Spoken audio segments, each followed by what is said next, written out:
എല്ലാവർക്കും പുതിയൊരു വീഡിയോയിലേക്ക് സ്വാഗതം. അപ്പോൾ ഇന്ന് നമ്മൾ നോക്കാൻ പോകുന്നത് ട്രൈ ഒരു പുതിയ നിയമം കൊണ്ടുവന്നിട്ടുണ്ട്. അപ്പോൾ അതെന്താണെന്നാണ് നമ്മൾ നോക്കാൻ പോകുന്നത്.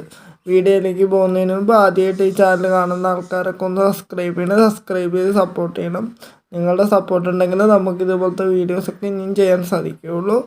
അപ്പോൾ നമുക്ക് വീഡിയോയിലേക്ക് പോവാം. അപ്പോൾ ട്രൈ കൊണ്ടുവന്നിരിക്കുന്ന പുതിയ നിയമം എന്താണെന്ന് വെച്ച് കഴിഞ്ഞാൽ, നമ്മളിപ്പോൾ ഉപയോഗിക്കാത്ത സിമ്മൊക്കെ ഉണ്ടെങ്കിൽ സാധാരണ 90 ദിവസം കഴിയുമ്പോൾ കട്ടായി പോകും.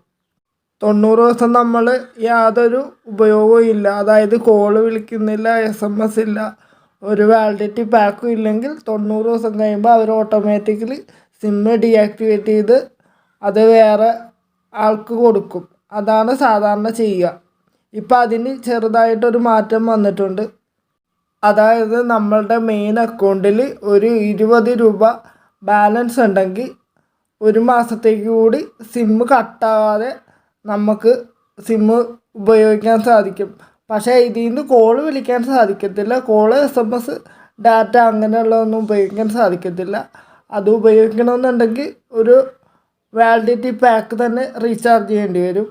അപ്പോൾ നമ്മൾ അക്കൗണ്ടിൽ ഒരു 20 രൂപ, അതായത് ഒരു 50 രൂപക്കൊക്കെ ടോപ്പപ്പ് ചെയ്ത് കഴിഞ്ഞാൽ ഒരു 20 രൂപ എപ്പോഴും അക്കൗണ്ടിൽ ബാലൻസ് ഉണ്ടായിരിക്കണം. അങ്ങനെ ഉണ്ടെങ്കിൽ ഒരു മാസത്തേക്ക് കൂടി സിമ്മ് കട്ടാകുന്നത് ഒഴിവായി കിട്ടും. പിന്നെ അതിന് ശേഷം നമുക്ക് വേണമെങ്കിൽ ഒരു പ്ലാൻ റീചാർജ് ചെയ്ത് ആ സിമ്മ് തുടർന്ന് ഉപയോഗിക്കാൻ സാധിക്കും. അപ്പോൾ ഇന്നത്തെ വീഡിയോയിൽ ഇത്രയുള്ളൂ. Okay, thank U.